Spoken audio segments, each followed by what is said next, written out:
From memory, Paul, can you recreate the Werner Herzog quote? The Werner Herzog? Yeah. Okay. What's the first line? This is ridiculous. This is in your eyes. This is what is coming at us. And it's the poet, the filmmaker, the musician. Unbelievable. I must have heard this like 200 times. It kind of goes, I think, and then something. Hang on. I've got it right here, Paul. Do it. Right here. Just put it all out there. All over me. Unleash the Herzog. I think the poet or the filmmaker or the musician, the poet must not avert his eyes. You must not avert your eyes. This is what is coming at us. I like the way he starts with the poet. Yeah. Don't avert your eyes, poets. Well, poets don't use their eyes, so... Poets hear. For anything. They're like bloodhounds. They speak. They smell the truth. And then they shit the truth. In the form of prose. It's beautiful. Thank you, Werner Herzog. Well, verse. You don't understand the basic concept of poetry. That it doesn't involve prose. Fine. I guess prose poems do. Well, there you go, then. Ginsberg. I found that most conversations about poetry can just end with you saying the word Ginsberg and then running away. Well, there you go, Ginsberg. Also, all debates with Ginsberg. Well, there you go, Ginsberg. And then you're off, all the same. Especially when you're handing things to Ginsberg. Like his ass in a debate.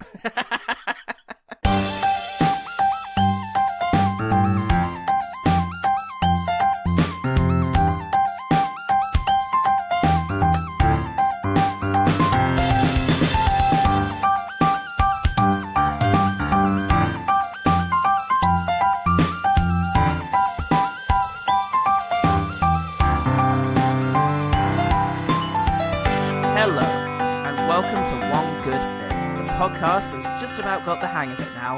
I'm Saul Pold. Oh, fuck. You're a lad. I've been playing the role of Paul Goodman. Oh, this is where he's going to finally unmask like the magician's secrets. And you're going to find out that all this time, he's been M. Night Shyamalan. Hell-bent on exposing his own work for being complete fraud. Genius. Fraud genius. I still meant it to be genius. God, I don't know what I'm doing. This podcast was a deliberate attempt to expose my genius by pointing out all the things I did wrong. God, it's brilliant. Thank you.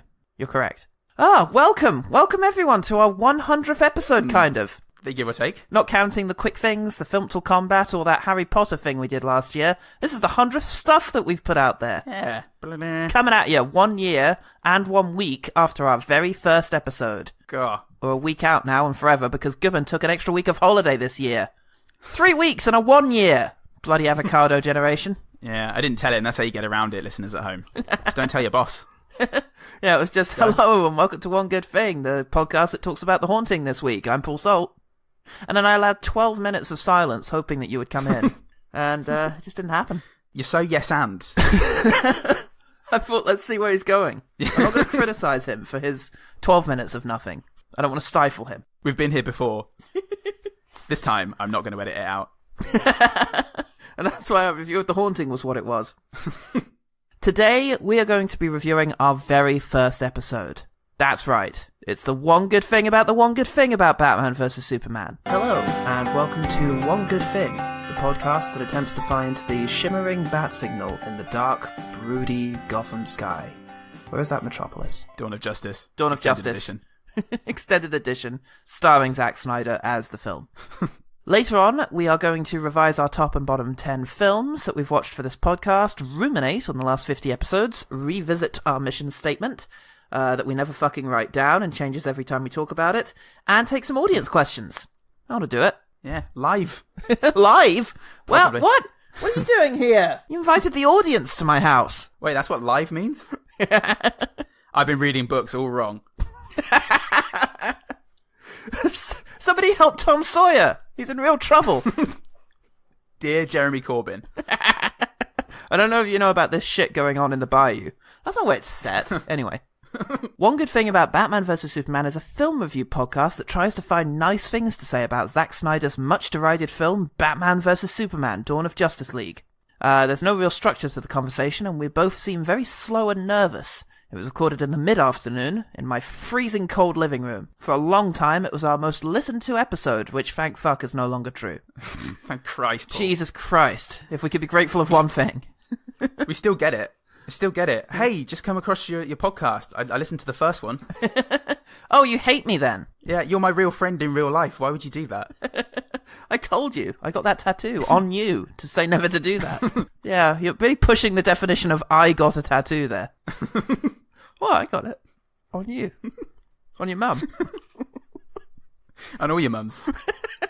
Everyone who listens to this, free mum tattooing. Free mandatory mum tattooing. There are no 3 men, but Paul Salt and Paul Goodman are now 1 man. Or 100 men. Fuck them. Depending on how you forget it. Fuck them. Fuck those losers. They didn't even know. Look at them now. Those young idiots. 28 years old, pie in the sky. I was only 30 at that stage. Oof, my age. I've caught up with you.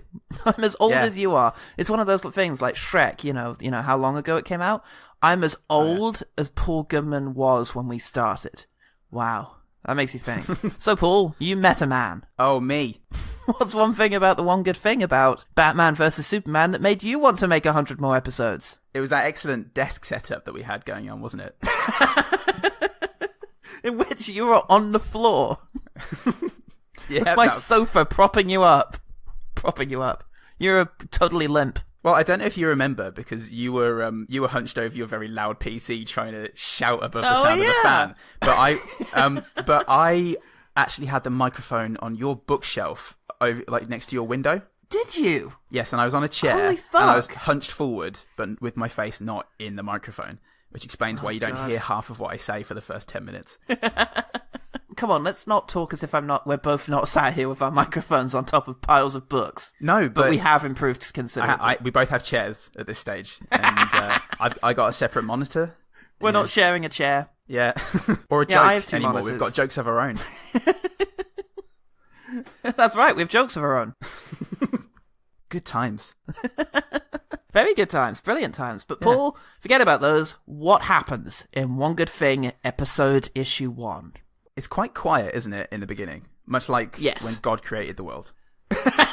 When God created One Good Thing. Yeah. He said, let there be Paul Salt, and Paul Salt came on, as though he didn't want to disturb anyone in his house. And then Paul Goodman came in, wearing the microphone rather than speaking into it. Having eaten the microphone. My name's Paul Salt.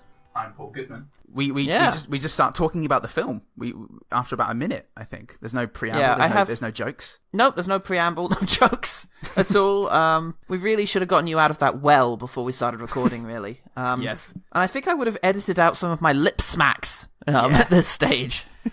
I enjoyed those. Well, ladies, my opening monologue is surprisingly and somewhat eerily uninterrupted as we go through it. I don't think there's any chance you'd have let Anne Hornaday pass by unchecked these days. I had to make myself interrupt you at every available opportunity, otherwise we'd miss all the good jokes of mine. You know, those ones. I love them. Like that cum joke I made in Glitter. That was good. That was good. But it's surprising though that I didn't interrupt because it's slower than it is nowadays.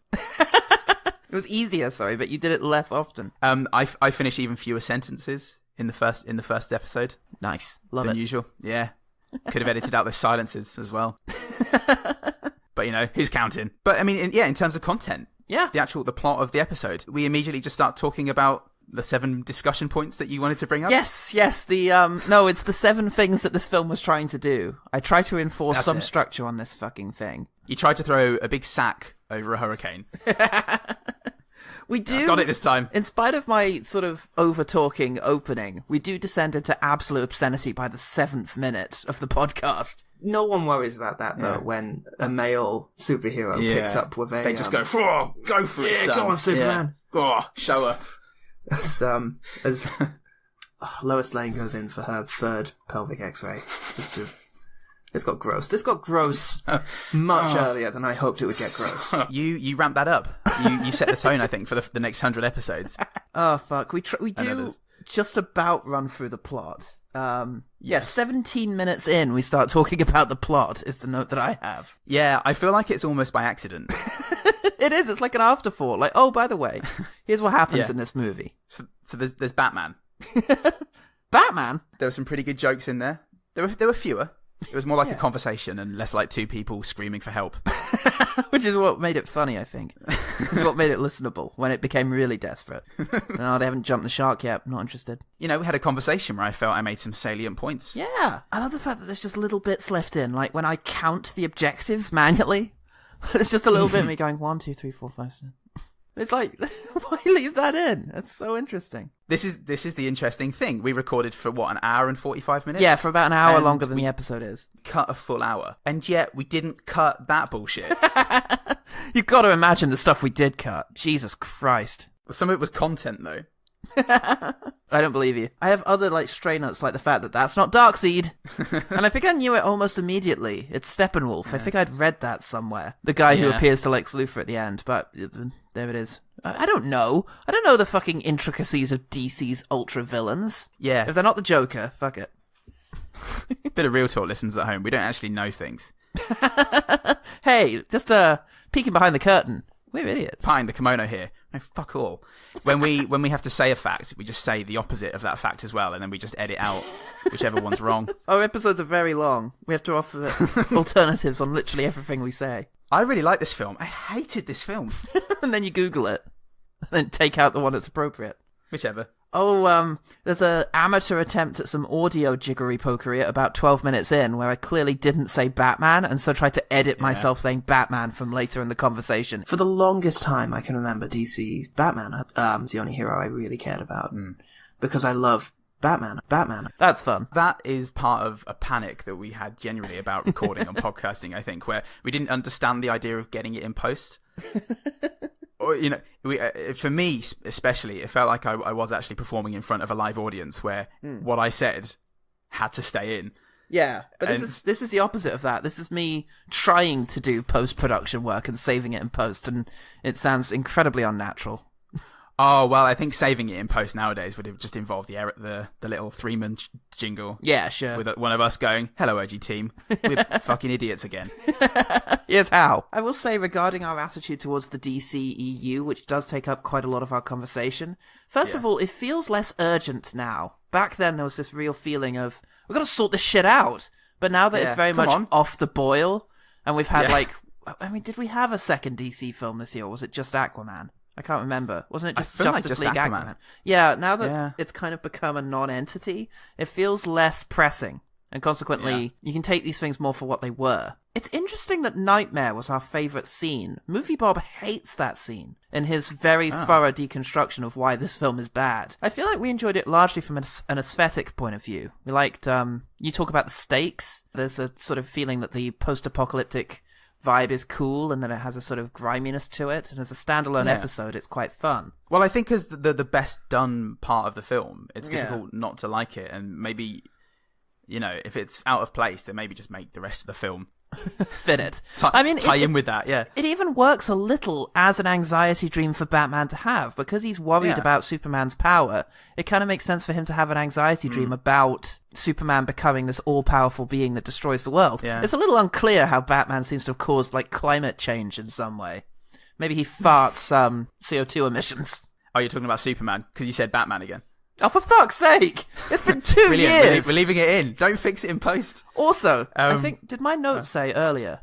Yeah, earlier on I said 1 year and 1 week after our very first episode. I thought about that on my bus ride home, and then didn't change it when I got in. It's been 2 years and 1 week after our first episode. Jesus Christ. I think if anything's changed, it's that I listen to what you say less. So you're even less likely to spot it. Oh well. Wow. But I think our conversation about the Justice League wrought one success. I was very, very positive about the Wonder Woman movie. Yes, you were. You did say that you were excited about seeing that film, and it turned out to be something to be excited about. I called it. I didn't quite call the lack of a CGI monster. Well, almost. Speaking of Justice League as well, though, wouldn't it have been nice if any action scene would have looked like the Nightmare scene? Yeah, in Justice League. Rather than just flying around incredibly. Or just the fight where Batman does take down the warehouse, which again is better edited in the trailer, but it's still a pretty decent action sequence.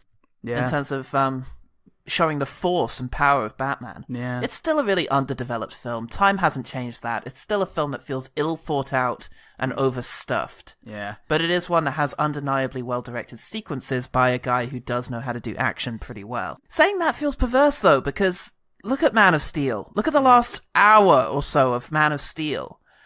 And say this is a guy who knows how to do action. Well, then, does he know how to do Batman but not Superman? Well, Night Owl looked great in Watchmen. And his and Silk Spectre's scene where they're breaking Rorschach out of prison looks incredible. Yeah, that was great. Yeah, so he's into the down and dirty, the nitty gritty, the grimy fisticuffs and type ballistically action. perfect. Yeah, incredibly well choreographed to a movement. But yeah, he does have that sort of great fluidity to him. It's just it didn't come through. Anyway, we're reviewing the film. We need to be reviewing the podcast. Oh yeah, here's something. Maybe I've become even more of a Marvel boy now. But the fact that in the original podcast we say something like Marvel frequently doesn't manage to make an entertaining film out of its presence feels harsh to Marvel. Is that like appeasing? when is frequently? Yeah. Like, twice. Had Doctor Strange just come out? Yeah, I think we were both embittered a little by Doctor Strange, which honestly... End of Marvel. I don't... End of Marvel, retrospectively, they'd had a couple of bad ones. Like, Ant-Man had been... Yeah. I think Age of Ultron, Ant-Man, and Doctor Strange were all very much in our minds at the time. Although I didn't mind Doctor Strange, to be honest. It had some awkward things, but I really liked the aesthetic of it and the visual trickery of it. I was underwhelmed and thought the CGI was a bit too gaudy, and those. Well, I mean, but those three in a row, that would count as frequently at that time, one year and 1 week. I guess so. Yeah, it would have. Yeah, but then 2017 and 18 happened, and Marvel now rule the world willingly. But Civil War was in between Ant-Man and Doctor Strange. Yeah, so that should have, at the very least, thrown that frequently out the window. But yeah. Well, I don't know. That was me. I came in frequently, and I think it was me attempting to placate the DC fans that I imagined would be round the corner with spanners, ready to break in and kill us all. And they weren't. They were listening to a better known podcast at the time. They were listening to fucking Kevin Smith being effusing completely about how brilliant Batman vs Superman is. I don't know. Safe space. DC have made 2.5 good films now, so so chin up. Yay! Well done, guys. Shut up. It's kind of weird that there's no sampling, right? It makes all those pauses and stammers and obvious cuts. Even obviouser. Yeah. It's terrible. It's bullshit. It's amazing how everything else is in there. Like, it's just jingles and... sound clips. Yeah, there's jingle in there. Absolutely. The initial format is more or less the same. But after the actual discussion starts, it's totally different. And that is a little bewildering. Yeah. And I enjoy our signature lightning round. I was going to say... the lightning round that we have. Yeah. I wrote that down. That was great. And it was we had about 3 each. It was like, we did, an afterthought. 3 each. Yeah. I was very surprised when it kicked in at about 10 minutes before the end. Yeah. Hang on, we've got 5 segments left at this stage. Oh, not back then. Yeah. Yeah, and at the end of it, I forgot that back in the day, and for quite a long time, we always tried to find a main good thing. Like the one good thing, the main thing. Because I remember us saying that we couldn't have Nicolas Cage twice. Yeah. For example. That was quite late on. That was Ghost Rider, which is the teens. Yeah. So, for that first 20, now our final good thing is a joke. Yeah, I mean, should we wrench it back to a serious good thing? Maybe we should, at the end of each episode, say genuinely what we think the one good thing is, as a sort of triumphant, we did it, see? Yeah. This is an unambiguously great thing about this movie that you've challenged us with, or that we've challenged ourselves with. Because what I really like is your send-off in this episode. And until next time, remember, the one good thing about DC's Batman vs Superman Dawn of Justice is that it's quite good. And that sums it up. That's a pithy summation of the entire episode. It is, which is fun. So maybe we should try and work something back towards that. Help us keep our mission statement in the forefront of our minds. Speaking of being on message, I do like the fact that we do get to the heart of the problem of Batman vs Superman in this. We do say that it's that the main fight was underplayed and was completely unmotivated. Yes. The actual Batman v Superman is based on a misunderstanding. Yeah. And that there are too many storylines all vying for attention. Yeah. I'm glad that we sort of did focus in on that, but continued with our mission statement of being positive about it. Yeah, no, I think it's very well thought out for all its roughness, for all its, speaking for myself, ineptitude. Yeah. The thought process is there. We show that we understand our film. We can think a thing. Yeah, that I can see why, those people who listen to our episodes very early on, long-standing podcasts that I got to listen to it, went, keep going. You're doing a thing. Keep at it. Yeah, there's definitely some quality in there, and let's focus on that quality, shall we? Shall we quickfire the good things? Let's indulge the ultimate self-indulgent and quickfire good things about our own first episode. I'd rather do a lightning round. Fine, let's do a lightning round. I like lists, so I quite like the order that's imposed on our conversation by the list of objectives that this film had to accomplish. That's fun. It sounded like somebody who had been doing podcasting for a while and knew how to present something. Thank you. So, well done you. I'm a big fan of my Marvel DC marathon analogy. Oh, yes, I was going to say that analogy really holds up. It's great. You watch somebody who's running a marathon and they're 4-5 miles within finishing.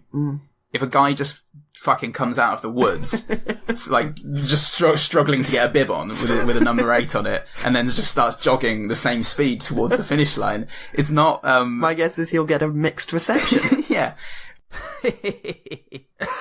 You! Me. All of you. Bat Dad. It's the first joke that we do, and it's about 6 minutes in, but it is quite funny. It is. A drunk dad Batman. Fat Bat Dad. Yeah. I really enjoyed the self-awareness of the crushed pelvis joke. Which sounds gross when you put it like that, but it came out of an innocent desire to try and understand the mechanics of Wonder Woman and Batman. And then morphed into, the grim reality of Lois Lane and Superman. We're often trying to understand those dynamics with friends and family members, but nobody appreciates us asking. It's irritating. We're just trying to understand the world. The first joke that really reminds me of, like, our current humour is my line, he doesn't say that, but he says that. Yeah.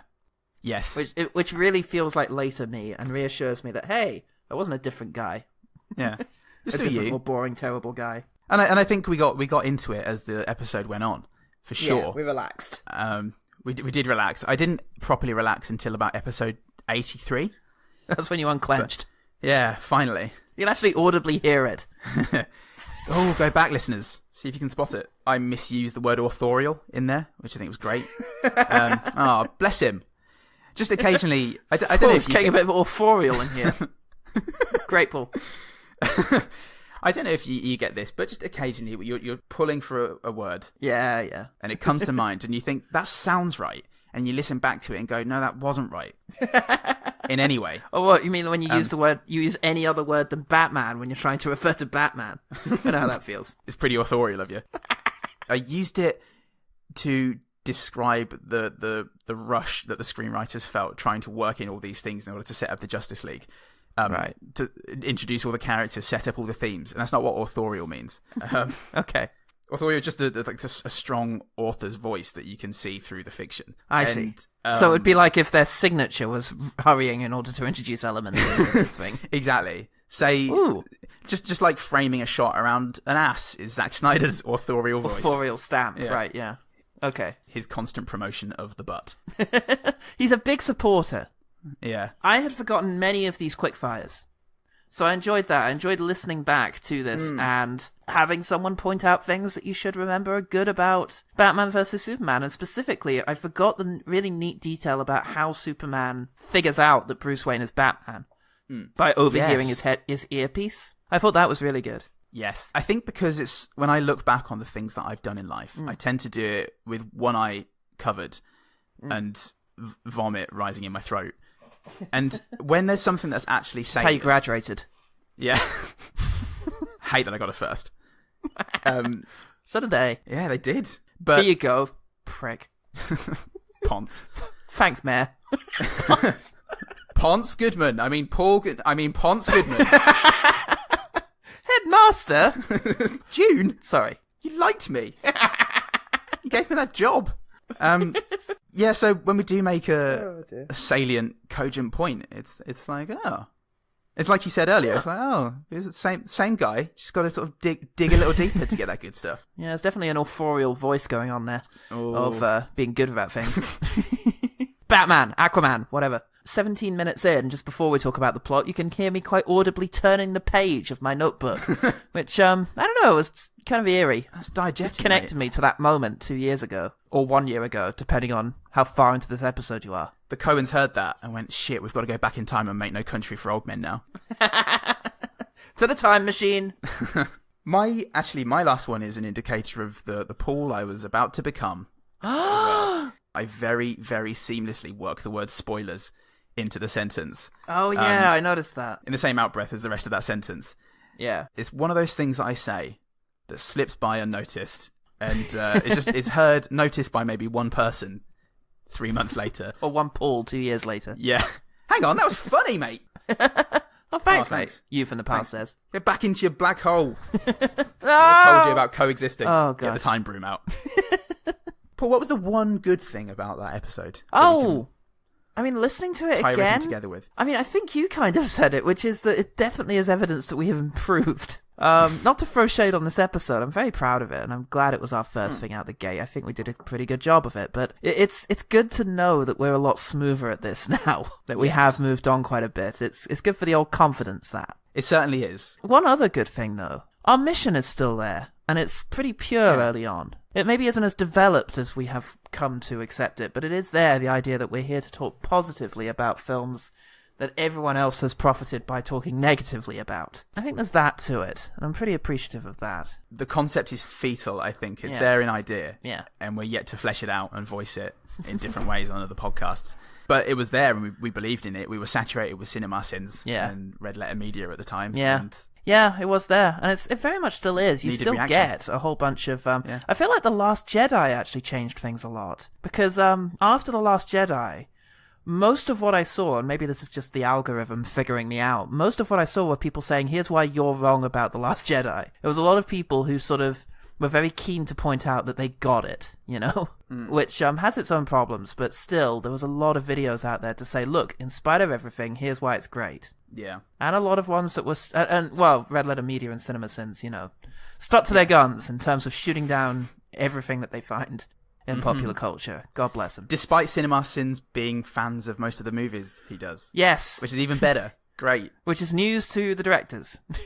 Yeah. But I think it's still necessary now. And I still challenge anyone out there, anyone alive or other, to find us a film that is 100% worthless. Yeah, do it. We've watched fucking Norbit and found things we liked about it. Fucking come at us. Alright, let's briefly talk about the one better thing. The one better thing? Paul, what's a better episode that people could start with? I would say Twilight 2 Breaking Dawn. Twilight 2, whatever.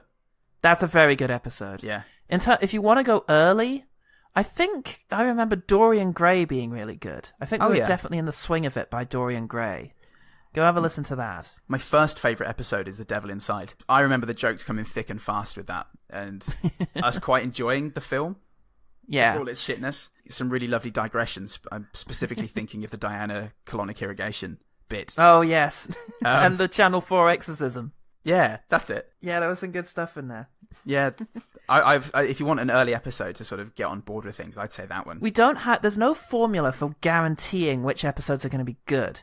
No. Because if it's so bad it's good, you'll get a lot of laughs out of it. But consider Antichrist, a movie that is so fucking dour. And yet, I love that episode for all our jokes about fucking, Willem Dafoe and his rustling trees. Oh, God, yeah. So there's no guarantee that the content of the film is going to in any way control the quality of the episode. One pattern that I've spotted up till now is that the films that we've seen more than once already tend to be good because we're more familiar with the plot and it's easier to riff on it. Yeah. A la Antichrist, Equilibrium. Yes, actually, you're right. But with other ones, I mean, we spoke about this in episode 50, I think. When we really congratulated ourselves early there. 50 episodes. That's half a century. Ridiculous. It's 100. That's where you can really get into self-pleasure. Yeah. And watch us go, everyone. But the episodes where I thought were going to be great, and we had a bit of a disagreement on this, but for me, my performance in Alone in the Dark, in Lady in the Water, in Battlefield Earth is way below my expectations of myself. And I think some films that you just think are going to be great, it's harder to get all the good nugs out of. It's unfortunate, but sometimes when you're sitting there and you're trying to be funny about a thing, you can just feel something. It's like an emptiness. You're reaching in to try and find stuff, and there's just nothing in there. Yeah. Other times, like I remember during Pixels, just this feeling of just being able to go with something. And I remember several times a joke would pass by, and you'd think, "Oh, that's not worth saying. Oh, fuck it, say it anyway." And then it turns into a different thing, and that's a really good feeling. And there are some films where I thought, I don't know how I'm going to feel about this. And it turns out to be... The Swarm is a great example of this. I just did not know how I was going to cover this one. And it just turned out that it was naturally one of the fucking funniest experiences of my life. And a great film in its own right for those reasons. And it's mostly because, like you said, I'm into that frame of mind now where I do just go, oh, buckets of piss when it comes into my head. And sometimes you can go, yeah, let's riff on that. And sometimes when it is actually buckets of piss, you just ignore it. And I think the only thing that really pisses me off is when I repeat myself. Like when I go for another reach and it's like, oh, you've said sandwich again. For fuck's sake, say any other thing. Well, this is the problem with improv is, you do just have to say things. Yes. And sometimes it's a thing that was there just 5 minutes ago. Yeah. Sometimes you just have to accept it and say, God, that was garbage. Oh, well, move on. Sometimes you'll say something garbage that you wish you could cut, but then... something amazing comes out of it. That, and sometimes the other person segues into the next segment using your shit joke. And you just have to deal with it. Love it. Love that. Brilliant. Well, speaking of that, here are some stray observations about the last 50 episodes. And I suppose the biggest one to address is the fact that you're an upside down boy now. Yeah. You're in the deep down under. To get as far from you as possible. You tasting the rains down in Africa. That's not the song I meant to go for. How's that? It's pretty good. I'm happier here. It's Yay! Nice. It's good. It's satiating the old wanderlust a little. Oh, good. But obviously the main reason was to come and be with Nell, and I'm finally not in a long distance relationship. Yay! That's really nice too. That's good for the old soulness. So yeah, it's good. It has posed a few issues with podcasting. Yes, it has. The lag from Australia's pretty good. Internet, I'm looking forward to it. Yeah, it's famously rough. It's refracted infinitely whenever we have the baby beard lot on. Yes. And have 2 lots of Australian internet vying for that 1 megabyte of power. That the fucking mayor of Australia was using at the time. Yeah. Andy Dingobaby, the mayor. I love Andy Dingobaby. He's so much better than Charles. I was going Charles Foster or something. Charles Murderer Backpacker. Are you happy? Well, are you, listeners at home? No, you. Are you happy? Oh, me? Yeah, I am actually. Oh, good. All right. Yeah, but I love our weekly Skype session where we get to... Yeah, it's really fun. We occasionally chat about how we're doing. When there's time. We tend to find time to work in a political disagreement. Yay!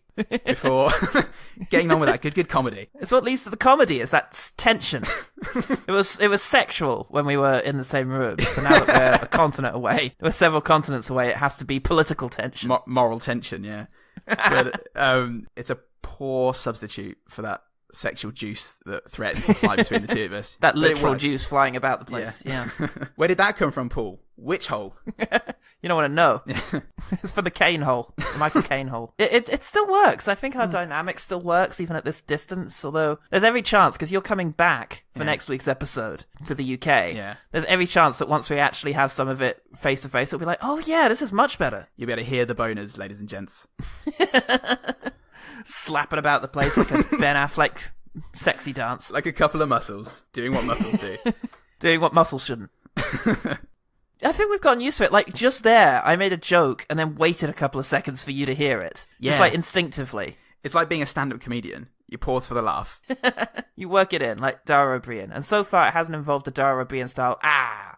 I think it's funny to pop in the occasional word while you're waiting for the laugh. And I have a couple that I fall back on, and I have this loop that my brain, it sort of snaps into like a train track, switching tracks, where I hear the monotone of my voice going so, and then I wait for your laughter. And when it doesn't come, it's just the sound of my stupid voice going, Usually it's just because I drop my sandwich. I always have a podcast sandwich on the go, and I drop it regularly because I'm a clumsy asshole. I've got so many heart problems, so I often just sort of stroke out from it and drop the sandwich and have to bend over to pick it up, and I miss a couple of funny pool lines. Well, sometimes we just don't hear what the other person said because... Oh, that too. I mean, A, we don't listen to each other anyway. B, you do have to be shoutier and interruptier when you're doing this over Skype, and sometimes you just don't hear a fucking gem from the other person. I think my memory plays into it too, because I'm so used to not making a point and thinking, oh, I'll just make it when they stop finishing, and then 2 minutes later they finish, and I've forgotten whatever the point was. Or the joke was. And so I've kind of adapted to learning how to just fucking barge in there like, oh, hang on a minute. Out of the way, 2 thoughts this person was having. I've got a thing to put here. Out of the way, personal truth forming in this person's soul. Did you see Alec Baldwin's dong? Oh, good. I'm glad we both went there. You've made it work because we're human beings and you have to. Otherwise, what is there? What is there? What is there? And we love this. And so that overcomes quite a lot of hurdles. It's still not a chore. Yeah. And sometimes I remark, we have put something up on this website every week for 2 years and a week now. Yes. That's fucking amazing. I'm amazed that we're not more tired or angry about the whole thing. But the fact is, in spite of that, the podcast doesn't feel like the biggest thing in my life. We're able to do this thing, and yet we've got so much else going on. The little corner of the week dedicated to podcast stuff, apart from every so often when I manage to get 1 day off from work and somehow the edit takes 3 times as long that day. I swear to God, the edit expands to fill whatever time you have for it. Yeah, it's crazy. There have been a couple of times recently where I've sat down and gone, 6-hour edit. How did that happen? That was my day off. Oh, well. Yeah. Back to forging this noose. And yet, if you only have 2 hours to do it, and you absolutely fucking have to do it, you do it. Yeah. It's very strange. Oh, another thing we should mention that's changed in the last 50 episodes is no more Herzdog. We dropped the dog. Yeah. We dropped the Herzdog dog. The Herzdog. Yeah, Herzdog. Yeah. I guess, for one thing, I suddenly realised the sort of accidental inspiration. The episode of Every Frame a Painting by the excellent editor Tony Zhao. Z-H-O-U? Oh, Joe. I think it's Joe. O-U. The episode on Bayhem. He uses that clip. And I didn't do it on purpose, but I'm pretty sure that may have been what inspired. I had seen that clip, irrespective. It's about WrestleMania. And I had seen that clip sort of separated before, but perhaps Tony put it back in my head sort of just before we started formulating this. So there was that, and I was a little self-conscious about that. But also, I don't know. I think the point was made. So. Another thing to mention is we've done a hell of a lot more singing this year. Should old acquaintance be forgot? Twilight! Something about twilight. When the night... Oh, man. Princess! It's in another castle. Here's a wowzer. Gonna need Makes you say wowzer. The next train out. I'm on the next train out. Out of your sight. Out of your hooves. Out of the way. With the power of belief, you can do anything. Equilibrium. Dan, dan, dan. We were in a world with only wars. It was bad. So friend, take my jug full of drugs. It is rad. Prosium, best I could do an Equilibrium musical. Don't kill me, I'm an adorable dog. I must. Woof, he says. They mustn't suspect me. Luckily, Look out, I'm Tay Diggs. No one will ever know that I feel things. I'm Tay Diggs. You said we'd always be friends. I do. I have a gun. He must die. I'm Tay Diggs. He did not fall into my trap. I must find him another way. Where is my Tay Diggs? He is right. Oh, what a range. Is it a swarm of bees that'll bring me to my knees? Have you considered the Africans? That's a little racist. Michael Kens. You were only supposed to blow the bloody doors off. Fuck. No, it's hard. Have you considered the bees? They're like a dance with the knees. Michael Caine. I am Michael Caine, that's my name, Michael Caine. We'll take a couple kindness yet for one good thing. That'll do. Cool. So now how that happened. Seemed right, I suppose. I did. I love it when we break into song and it works. It feels great. Sometimes it doesn't, but when it does, God, when it does, there's nothing better. Boy. I've become entirely unself-conscious about my voice at some point. I remember hating singing in any sort of public venue. But it's like my speaking voice, I guess. The more you hear it, the more you just get used to it. Yeah, for sure. And I thought that, just like I thought the sound of me speaking at all recorded was going to be hell to me, but even from the first episode, I didn't really care. I think it's confidence building. Yeah. I think it's helped me all of this. Now, just got to make this into a video format for it to cross that last Rubicon. So I could just be okay with my face. It's not my face. It's my face moving while I talk. I just can't stand it. I've got the face for a coin. Face for a coin, which is very noble on a side profile. Right. But from the front and talking, it's grotesque. It's like turning back to stone. Whenever I see a picture of me with my mouth open, I always just characterize it as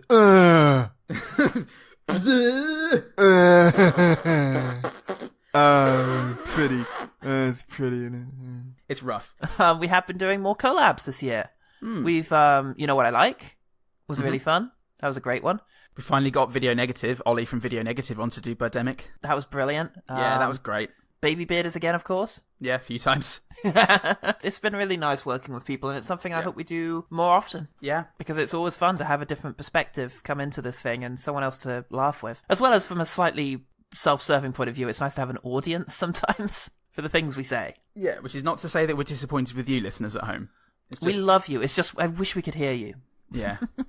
All the time. I'm sure we can set that up. Come on, Steve Jobs. Help us. You're dead? It's no excuse. Dead? Times we live in. Another thing that we've had a lot more of this year are characters. Sort of recurring characters. I think Owly was the first one to come out of the first 50 episodes. But we've had Jim Broadbent, Michael Caine, Christopher Nolan. Jimmy Sweetshops didn't really escape his episode.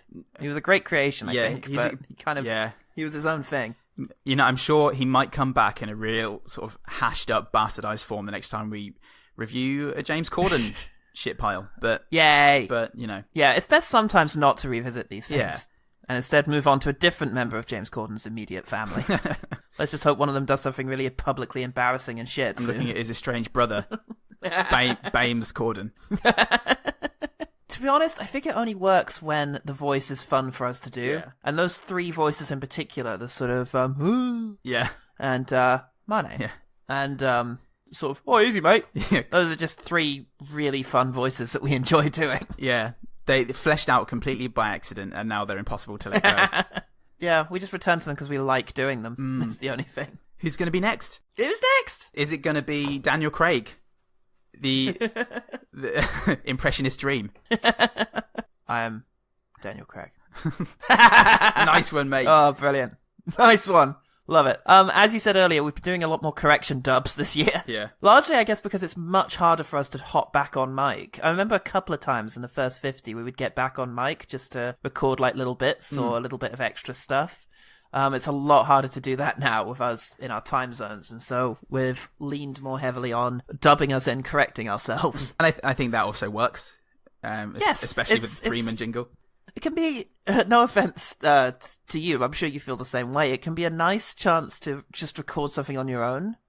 Yeah. To just sort of say something, write something, and then say it entirely on your own. And it often brings out some really good stuff. Like, you've had some really funny corrections. Yeah. I love the one where I miscount your score in the Day Trilogy quiz that I give you. Yeah, no, it's great to not have the other person interrupting like a fucking dream hog. Get off my dreams! Get off my comedy dreams, other Paul. Get him! Yeah, and no, it is nice, and it's a nice little surprise for the other one when you open up the episode. It is, yes. I love that aspect to it as well. One big thing we've fucking had, which we have to address, and I hope this is news to everyone, and not, oh, that explains it. In the mid-70s, my computer started having massive problems. It's a very old computer. It's a Dell Alienware computer, so it's top of the range when I bought it in 2010. And it's a bit of a ship of Theseus. I've upgraded everything except the motherboard and the processor. And it works pretty good. It can still handle things like The Witcher 3. But it can't handle us recording podcasts. Which is why I now do that on a laptop while Skyping with you on the PC. But Not before it ruined some episodes, or nearly did. Including one of our best ones ever, right? Well, exactly. It got to the point where what would happen is I'd set it to record, and it would record for the length, but then we'd get to the end and find out that the length wasn't as long as yours. And because it was happening, it wasn't like it cut out for 5 minutes. It would cut out for like 2 seconds for out.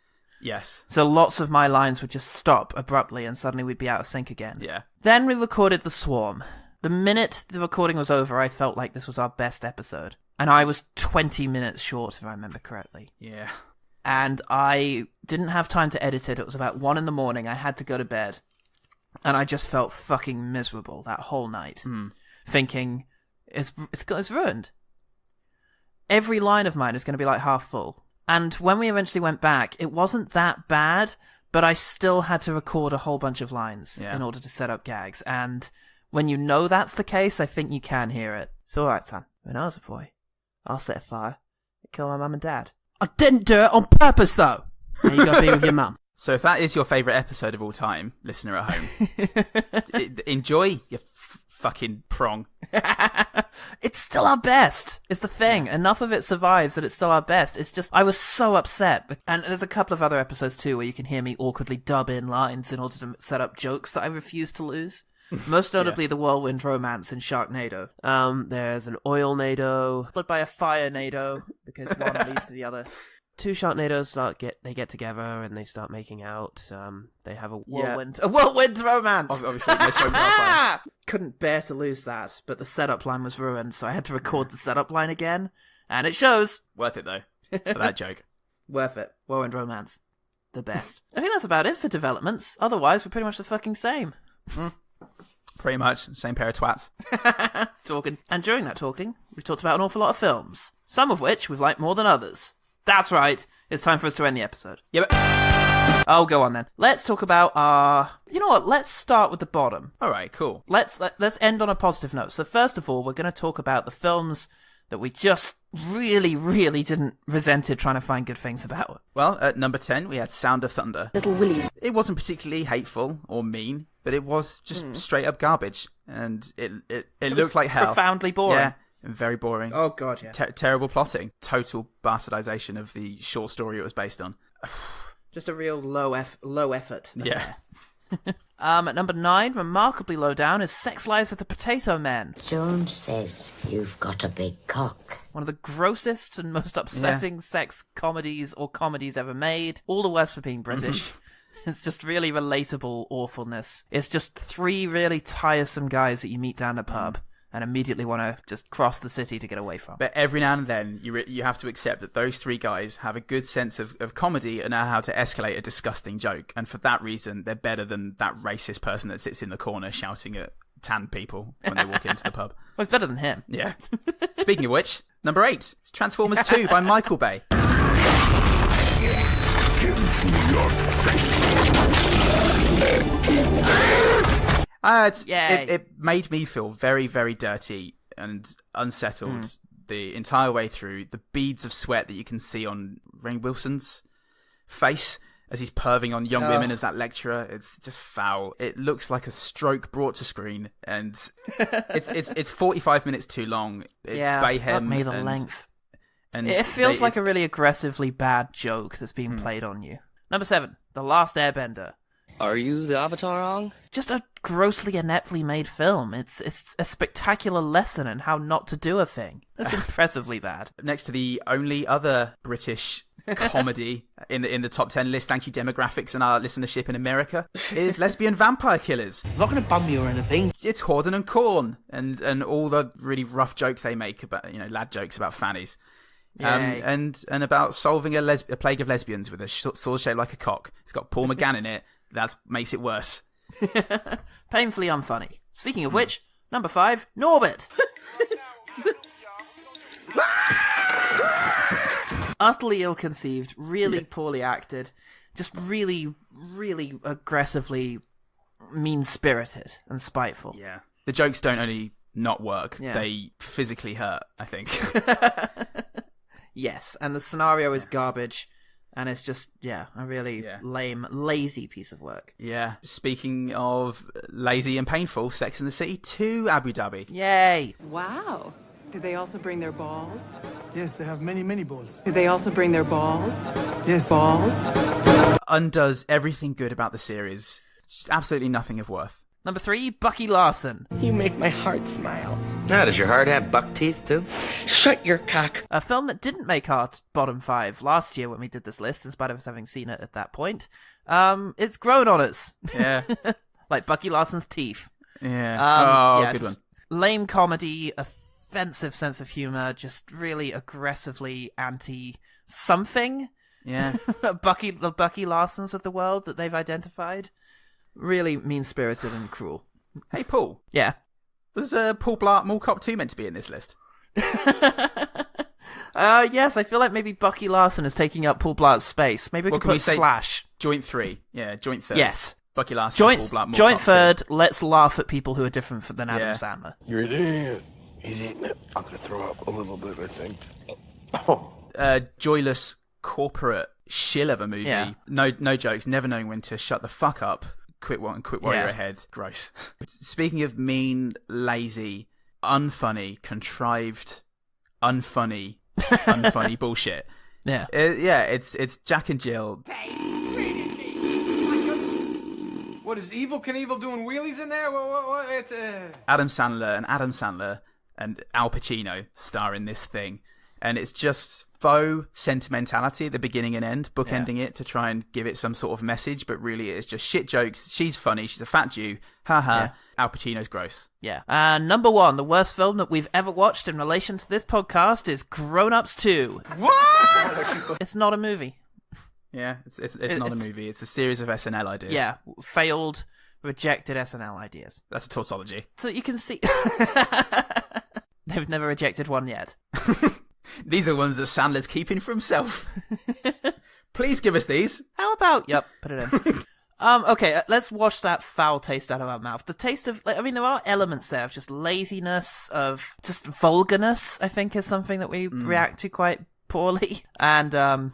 lack of imagination. I mean, that's a pretty common thread there. Yeah. So, let's go on instead to the things that have pleasantly surprised us.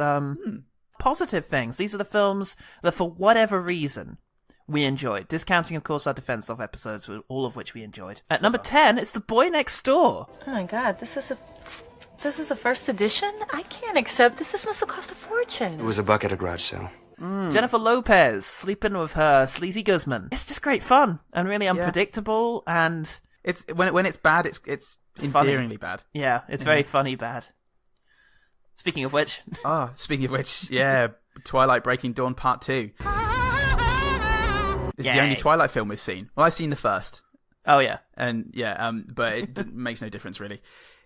This was hilarious from beginning to end. Yep. The performances, the script, the effects, the whomping, the Rami Malek. Oh, the Rami Malek. Everything about it was just glorious. It looked, sounded, and was a gem. And it also became one of my favourite episodes of all time. So it's a sort of positive feedback loop now. Yeah. Or the two. I can't think of it without thinking of Kristen Stewart with her sort of big smile on her face as she runs through the forest, her CGI hair bounding behind her, and a weirdly upbeat score from not Clint Mansell, Carter Burwell. Yeah. It's sublime. It is. What a great film. And that head-pulling final battle as well. Oh, God. Thump. Thump. I can hear her strange heart. Okay. Speaking of which. Number 8. These are all quite quotable, our top 10 as well. Number 8, The Christmas Tree. How can you dare to...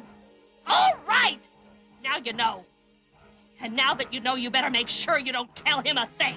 I also listened to this after listening to DC's Batman vs. Superman Dawn of Justice Extended Edition. And it's wonderful. And we start sampling in this one because we weren't afraid of infringing copyright domains. Nope. We took some advice from my legal studies friend, Emily, and she said, maybe. And I was like, great. Good enough. Fair use. If you say fair use, it's fair use. Yeah, plus we weren't that afraid that fucking, what's his name? Ferreira would appear out of the woodwork in order to sue us. He might yet. One of us just needs to get a bit bigger than the other. Here's the lawsuit, Miss Mavelda.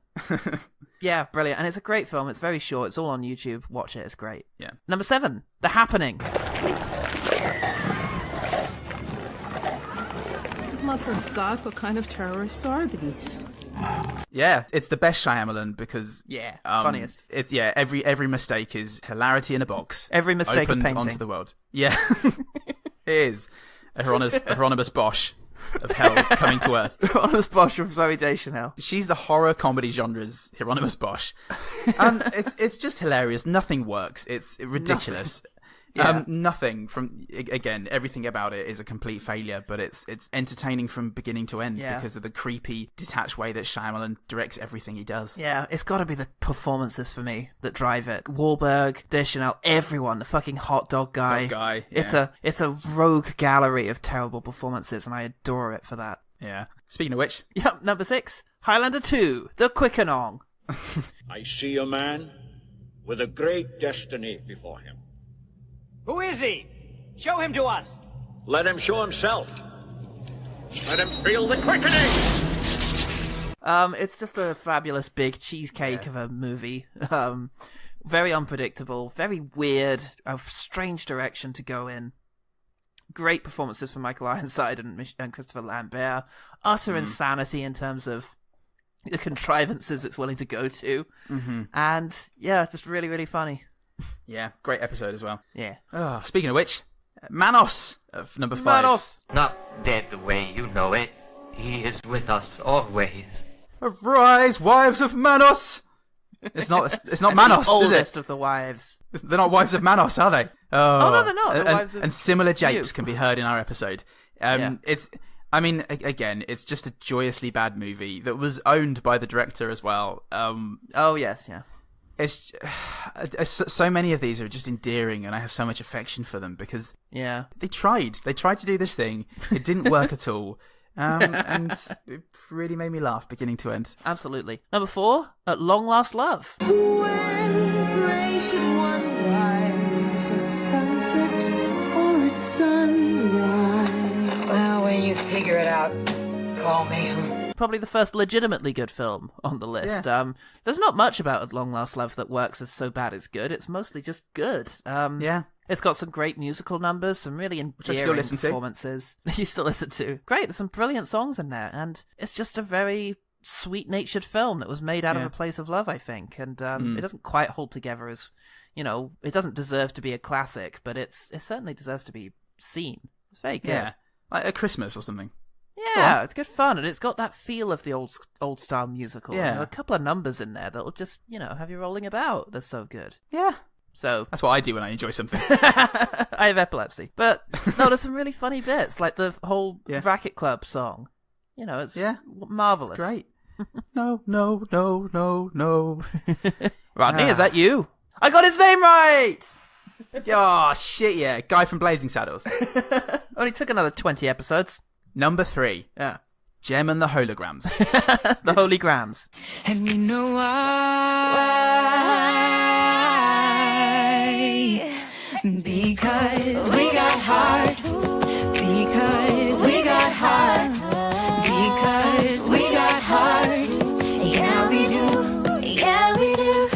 It's got its problems. We've discussed it with plot, but it's so sweet. Yeah. It's a really strong positive message, and I had a lot of good feelings about it come the end. I even shed a little tear come the reconciliation with her dad. It actually got to me, and not many of the films we've seen have actually resonated with me emotionally. In fact, that might be the only one.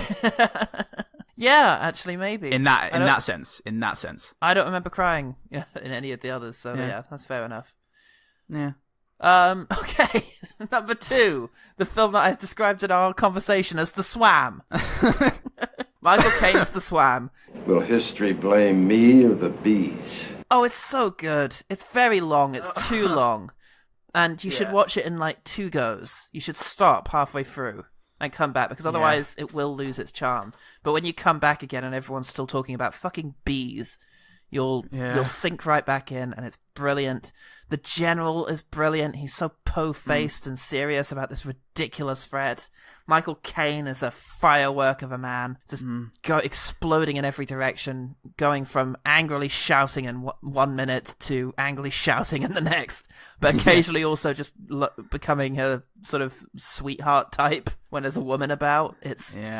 Oh, God, so much of it doesn't work. So much of it goes nowhere. So much of it goes nowhere. It's a mystery of a film as well as to how such a professional and adequate director in Owen Powell could go so wrong in so many places. But, I mean, he heard the line reading, "They're all around me now," and just thought, great.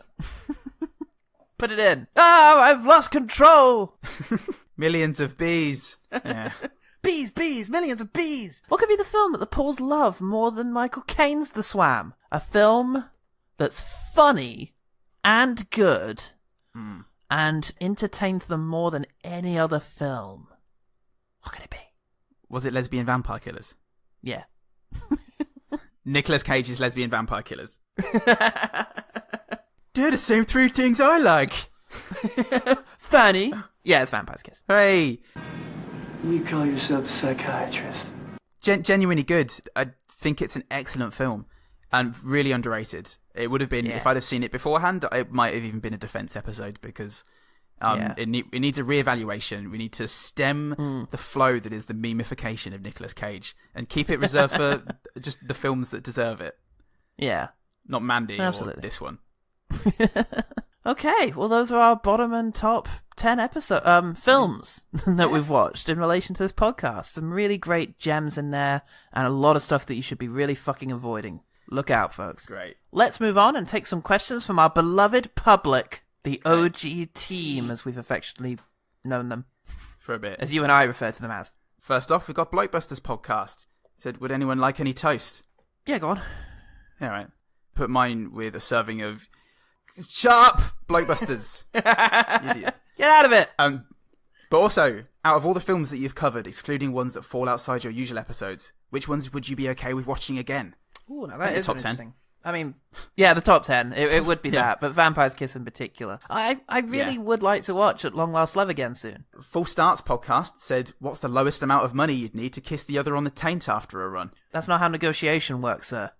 You make an offer, and I'll tell you if it's sufficient or not. I'm not gonna, lowball it here.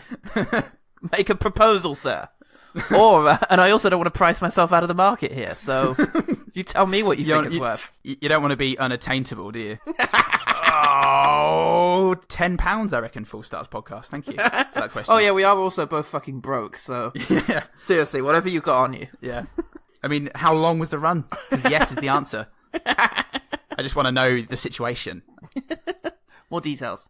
But also, just money, please. Let's talk figures. Call us. Baby Beard Media. Hello. They said, what is the best movie which was adapted from a TV show, aside from Avatar The Last Airbender? Oh, that's a very interesting question. They want us to say Wild Wild West, obviously. Oh, those fuckers. No, I don't know. I don't know what they want. I mean, Widows was great. That just came out. That was really good. I have been meaning to watch it again. Sorry, I just looked up some just to get a bit of an idea. Charlie's Angels, Masters of the Universe, Starsky and Hutch. Great. Brilliant. Now, do they also mean the ones that we've covered, or just in general? Oh, in general, surely, because we haven't covered that many. Avatar, The Avengers. Wild Wild West. Wild Wild West. Serenity, for me. Serenity, yeah, that's a very good choice. 21 Jump Street was fucking amazing. Of course. I've not actually seen any of the show, but the film was utterly brilliant. I loved it. Yeah. And 22. They really pulled out all the stops for that second Lost in Space, there's another one we've covered. Great. What the fuck are we doing, Paul? We're fielding questions from the lovely OG team. Specifically, we're trying to name good films that used to be television shows. And we haven't mentioned one. One that I think might have been your one better thing in a couple of these for exactly this reason. I mean, aside from Star Trek. And also Monty Python, I guess. We can just leave that aside. But I'll just take this little thing labelled Mission Impossible and just leave that on the table and ignore it. Oh, yeah, that was pretty good. That's all right. Yeah. I forget that was a TV show. Yeah, that's true. That's fair. Baby Beard follows up. Ooh. What's the one good thing about collaborating with the Baby Beard crew? Oh, it's the shit. No, it's just the sort of humour that goes back and forth. It's really good. I really like the way Sean says, "That's right" in reaction to things that I say. It's very positive and it makes me feel good. Oh, I love that. Confirmation. Yeah, that is right. Yeah. It's Everyone. It's a small thing, but the fact that working with them is such chaos, and yet we've done it 4 times, and look forward to the 5th. I think bespeaks the quality that we feel we get out of doing that. It's a lot of fun. It does say a lot. So thanks for those questions. Okay, moving on. Beyond the Box Set, who also have their 100th episode the same week we do, I think. Ooh! Congrats, guys. So congrats to them. Happy birthday, sort of. Not really. It's not how that works. They said, what's the one good thing about hosting One Good Thing? Oh, that's good. Aww. Well, except for the bitches. Aside from those two. Both of them. I'd have to say it's having sort of the opportunity to speak to my old mate Paul once a week, despite living I was going to say halfway across the world. The fact that we've been able to keep up as we have, and not just, swap an email every other week, a month. Yeah. I think I'm still waiting on your reply. Mandated thing. Yeah. It's kept us close in a way that would be difficult otherwise, and I think I'm very grateful for that. Yeah. So yeah, that's one great thing. Okay, so this one is from Garden Tiger Art on Facebook. Hi, this is Ideen in the Republic of Ireland. Absolutely love the show. Hello. Hello. Aww. She said it's pronounced AIDEEN. Would you say Ideen or Adeen? I think I got it wrong. IEN. No, that wasn't any of the letters he said. QSP. Peter. AIDEEN. And I think I said Ideen, but it may be Adeen. Adeen. It's going to be Adeen, isn't it? Yeah, maybe. Okay. We apologise, new fan. Yeah. We're very grateful for you approaching us. We're sorry about the name thing. We're not good. We love you as much as we're shit. So, hi, this is Adeen in the Republic of Ireland. Absolutely love the show and never miss it. Aw, thanks. I'm so happy. We haven't heard of this. Who are you? Sorry, we can't seem so impressed to having a fan. I'm sorry, which one of the two of us are you related to? Mum? Trying to think of a question as 100th episode is pretty darn special. Okay, how about this? If you could design the perfect movie theatre for the most fantastic viewing experience, what would it be like? Would you even allow noisy sweets and popcorn to be part of the whole experience? If you get the chance in 2019, I would love if you could review Dumpling, which is currently on Netflix. Great example of a good, bad film. Thanks so much for the show, guys. Love it, love it, love it. Aw. That's wonderful. Very surreal, because a woman on the train on my way here was talking about Dumpling. Was she scum? It must be a recent release, I guess. So the perfect movie theatre. Okay, so every seat gives a good view. Even bottom left, you've got a decent view. It's kerned in such a way that you can just see over the seat in front, so there's no chance of seeing anyone with their phone out. And do you want it to look like an old converted theatre, but with not the acoustics of an old converted theatre? Yeah, a sort of nice style to it. I'm trying to think of the nicest cinema I've been in. Do I like ultra modern, or do I like something that feels old fashioned? Maybe not ultra modern, because I hate the way Cineworlds have started looking. They look like roller coaster seats, just shoved into a theatre. Yeah. It's okay. It's very soulless. So yeah, a bit of an old-fashioned look. Maybe the nice reclining chair. Something that comes up to your head, I hate those chairs where it's just like neck level. Yeah. But most importantly, it's spotlights in the fucking ceiling that will immediately light up any fucker who gets his phone out, stop the film, and ask them to put it away and leave. Or maybe just leave. Maybe just lets a tube come down from the ceiling and suck them up into like a trash heap on the other side of the cinema. Trash heap, yes. Just thunks them out. It's a pile of shit and bones. That would be optimal for me. Crunchy sweets? Just, I'd invent paper wrapping. So it doesn't crumple at all when you open. Paper wrapping doesn't crumple, sir? Is that what you're saying? Oh, shit. Some form of completely smooth wrapping that you couldn't make a noise with even if you tried. Like something designed by Apple. Get science on it. Nanobots. Yeah. That scuttle away when you raise it to your face. I feel like hot dogs are perfect for cinemas because you make no noise when you bite into one of those things because there's nothing of substance there to offer any resistance to your teeth. It's like eating a cloud. Well, it saves up all that noise energy and concentrates on that nice olfactory sensation. That's permeates true, the cinema. Christopher Bond. Freelance baby bearder. Yeah, freelance baby bearder. The best kind of baby bearder, except for the others. Is he in your shed? Best check. Quick, go and do it now. We'll read his question to distract him. He says, what podcast, other than Shut Up and Take My Podcast, do you subscribe to? Yep, we love Shut Up and Take Your Podcast. Yep. And our other people as well. Yeah. I like Video Negative. I listen to. I really like them. I really like who else do we listen to? Beyond the Box Set. They're often great. You know what I like? Yeah. Oh, they're great. They're really nice. They've got really good stuff. To go a bit more mainstream, I guess. Anything. I really McElroy? like Adam Buxton. Oh yeah. Anything McElroy. Love Adam Buxton. Yeah. My Favorite Murder is brilliant. I'm a little behind on it, but I love that podcast a lot. Dad Wrote a Porno. Yeah. I'm quite behind on that one, but it's good fun. Yeah. I quite like Richard Herring's Leicester Square podcast. Oh yeah, Rahulastapa. But that's good fun. Yeah, to be honest, I spend so much time on this fucking thing. I feel quite podcasted out sometimes. You're like Bruce Willis. Yeah, exactly that. I actually prefer sports. a whole range. It's mostly movie stuff, if we're honest, but it's humor that I really look for. That's the thing that unites them all. I don't actually listen to any factual ones as such. Oh, okay. Which is probably a shame. I probably get something out of it. I quite like Mark Kermode's, the Wittertainment podcast, and now his film podcast, which includes his live shows that he does at the South Bank. He started publishing those as a podcast. Oh, cool. Which is great because I attend every single one of them. So if you listen to those, you might just hear me in the audience, cackling loudly. Or booing hysterically if he even dares to fucking mention Suspiria in a negative way. You managed to dub yourself into all the ones where he does and you weren't present, but such is the skill of somebody who's 100 episodes in, who's done 4 years and 4 weeks of podcasting. I would say that my favourite podcast is The Adventure Zone, which is a McElroy product. It's just the greatest story that I've ever heard, even better than The Godfather 3. I really like Cinema Swirl. That's another great film one where a guy, two hosts, one has seen all the classics and one hasn't, and he's taking his friend on a cinema journey, and they're both stand-up comics as well, so brilliant. They're pretty good. Not as good as us. They haven't got that natural nerve and nervousness that we bring to it.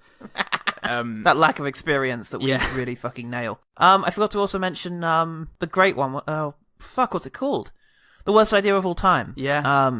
It's amazing. I love it. And I love the podcast that they annually do with the McElroys, Death Blood, as it's affectionately known, Till Death Do Us Blast, in which they have committed to watching Paul Blart Mall Cop 2 every year for the rest of their lives. They've nominated substitutes if one of them should die prematurely. It's great. Yep, including James Acaster and Stuart Wellington and some other people. Brilliant. A couple more. Movie Maintenance. They're now ended, but just a really wonderful film podcast. They suggested Sound of Thunder to us, but so clever. They fix movies with broken plots, and it's genius. And also Cinema Bushido. Our old mates. Oh yeah, definitely. Who we yet to have on, but we're working on it. 2019. Yes, and Screen Mayhem Extra, I should say. Yeah. Your other podcast. Sorry, Matthew. The Film Connection. Look out for The Film Connection, a brilliant sort of long-running podcast which is now undergoing a rebrand. I've seen a lot of episodes go up, including Paul and Paul talking about The Life Aquatic. Yeah. And check that out. And also us talking about Moscow on the Hudson. Yes. So keep an eye out for that. It's a really interesting thing. And hopefully we'll be doing a run of episodes soon in which I introduce people to the world of zombie films at length. Wouldn't that be wonderful, everyone? Oh, I'm also in there talking about Princess Kaguya as well. I've been on a few times. Cool. We should probably talk about it then. Okay, one more, and then we've got another lightning round. Okay. Could it be a light gen round? It's not actually. She failed us, but we've got a light Ellen Ellen round. Okay, Phil Harker Smith, also from Baby Beard. We love these boys. Said, are there movies that you've just flat been unable to finish watching? Ever walked out of a cinema during a film to its overwhelming awfulness? I haven't. No. I don't think nor have I. No.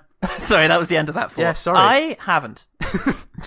Have I ever stopped watching a film? I must have done. But I have never walked out of a cinema. No, I've never done that. I've been tempted, and actually a couple of times this week, because I decided I was going to use up one of my days off to watch 3 films in a row. And I watched Spider-Man Into the Spider-Verse, which was fucking amazing, and I absolutely adore it. I watched Mortal Engines and Aquaman, and I really wanted to walk out of Mortal Engines. Oh, man. I got very bored. I was only thinking about all the other things I could have been doing at that time. Yeah. And only a sort of grim determination to make my review complete kept me in that seat. I really wanted to leave. Yeah. But no, otherwise I'm usually pretty happy. It's boredom that gets to you. You can put up with being irritated. At least it's a feeling. But boredom, that's drags on you. I could have walked out of Skyline, whatever it's called. That was dreadful, but I didn't. And I did turn off Forbidden Kingdom because it just absolutely wasn't what I was expecting. Jackie Chan thing. Yeah. With that guy who dreamt that he was in a martial arts movie. The Never-Ending Story starring Jackie Chan. Yeah, it was just a tonal mess, and it didn't work. It was unfortunate. Very, very sad. Okay, so we've come to the Light Ellen round. Yay! Yeah, that tracks. The Light Ellen. Ellen fire. Questions that Ellen asked. Right, Christ. All right, answer me my questions 3. 1. What's the sexiest film you've ever seen? Porn not included. Damn, I had an answer there. Was it Gaspar Noé's Love? No, what's the film that's... Blue is the Warmest Colour. Yeah, there we go. Yeah, there we go. That's a sexy film. It's Blue is the Warmest Colour. It's Goes made slightly less sexy by the actresses involved protests about the conditions under which it was made, but... Holy crap, does that not show in the actual finished film? Yeah. It's just an incredibly steamy, erotic movie. Also, The Handmaiden. A little self-conscious that he's a lesbian film so far, but, hey! Well, women are great. What's a good straight, sensual film? I don't know. As soon as a guy's butt gets in the way, it's... I'm sure there are some, and they'll come to mind later, and we can post it on Twitter. We can go, hey, everyone, here's a steamy man film.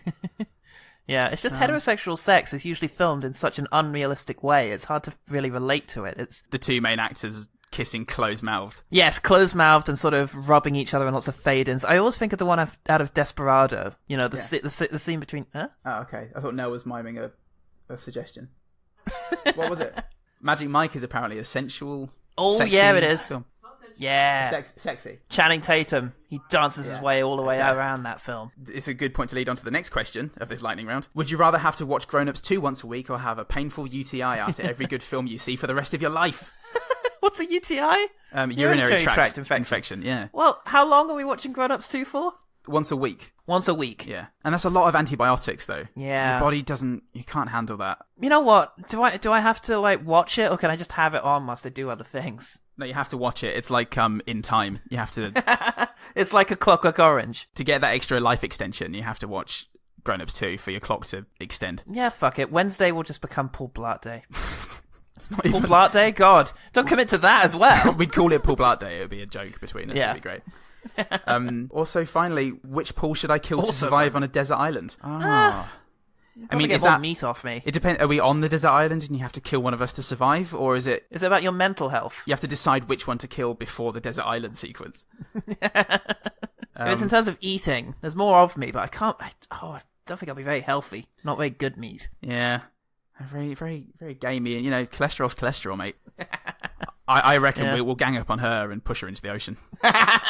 You're outpulled in this one, I'm afraid, Ellen. Thanks, Ellen. You got outpulled. And thanks, OGT. Wow. Thanks, OGT. What a lovely bunch of questions. Yeah. Okay, couple of things before we go. Has our mission changed, or are we still okay? I think we're still okay. It's been very flexible. We've strayed in a couple of things, like the one good thing at the end of an episode. But yes, we're still finding the positives. Yes, we're still finding the positives. We're still watching the movies that everyone else has given up on in order to try and say good things, and we're trying to find ways of being funny about films without making fun of them necessarily. We don't always succeed. We rarely do. But that's still the intention, and I still think it's a noble pursuit. Yes, agreed. So, yeah, that's that. And we're going to go for another 50, I think. Yeah. See how that goes. We've got the funding through. I can afford another ham sandwich. And yeah, we should be here this time next year. Year after that, well, I mean, the world probably won't be. Well, we'll see. We might be the only things left. Just scary thought. Podcasting into the void. Much like now. Except there's a chance someone will hear us. Thank you for listening to One Good Thing. Yeah, thank you. After 100 episodes, we're still allowed on Twitter and Facebook at OGTpod. Not Come banned and yet. find us. No, they got to Alex Jones. We're next on the list, but not just yet. We're underground right now. OGTpod. You can send us an email at Gmail, ogtpod@gmail.com. If, like Aideen, sorry about the name pronunciation, you want to just send us a question in general. It's really lovely to hear from you, just like it was lovely to hear from Aideen. I'm so sorry about mispronouncing your name. But yeah, it's really lovely to hear from everybody, so keep it up into the new century. We reissued the call for so-called worthless films because we genuinely believe this is not a thing. Spread some positivity around like a virus.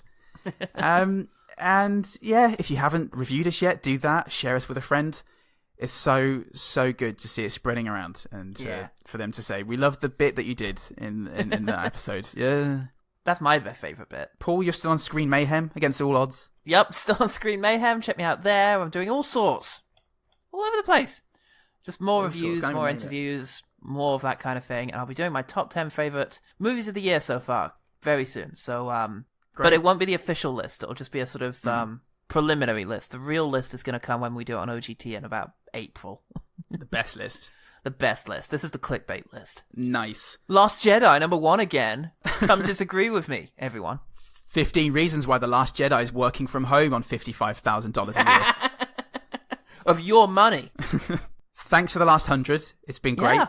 And here's to the next. Yeah, let's do another one. See you there. We're going there right now. I'm Paul 100. I'm Paul 100. Hey, skills never left you, lads. And remember, the one good thing about one good thing, again, is that it has the power to just keep you in touch. The ones who matter. Specifically, 2 very specific ones. Is it me? Yes, I am. But I'm not the other one. Find out who next. Look, just get in the fuck pile. I'm Dev Patel. Get in the fuck pile. Get in Dev Patel's fuck pile. What's his fuck pile? Fuck pile is crime. More like Storm Where is his face? Oh, fuck yeah. Come back every week. I was found on a door. I used to know that someone was left on an empty doorhouse. I'm glad you explained some of that. There's so much of that sense. Gibby, iCarly, Lawrence, Olivier.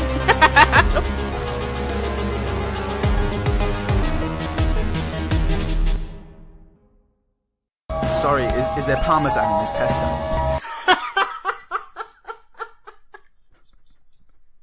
No!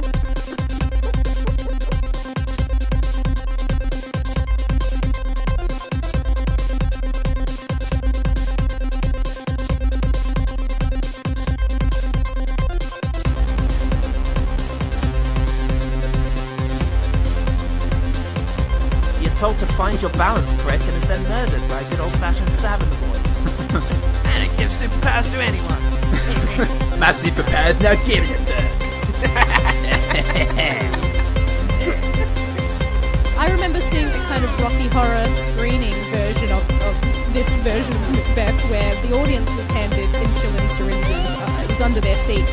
So at a certain point in the play, they all had to come forward and stab the main actor. Really beautiful. It's very Shakespearean. Only one of them had adrenaline in it, and that was when nobody knew who it was.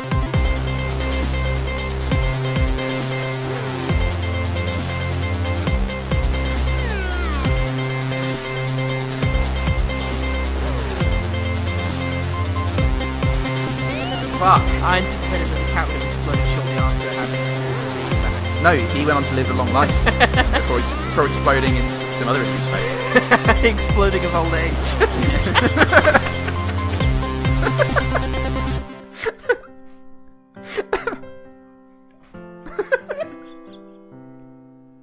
So you can traumatize your children with it. And if you don't have children, find some. Go on. Get him. Get that one over there. Licking that ice cream. He's distracted. It's fat. Get it. It's distracted and fat. Get it. Now you've got it. Watch Cuba and the G-Strings and feel love and joy with your new son. Fat Benji. Fat boy. Fat Benji.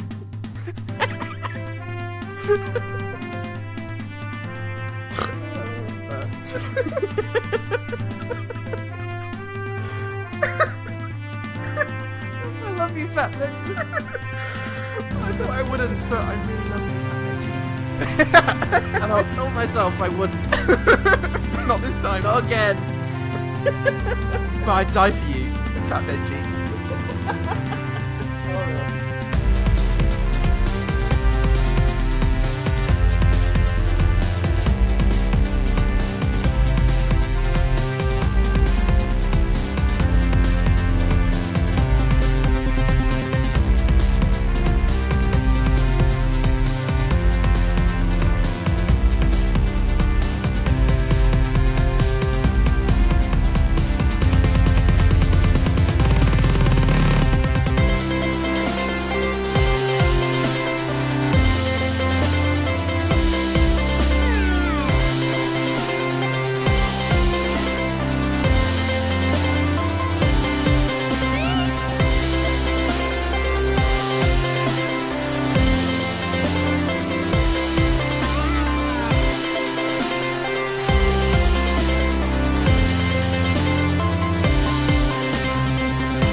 was a good one, mate. But that went quite well. It was another 50, nicely capped off. Yeah, still got it.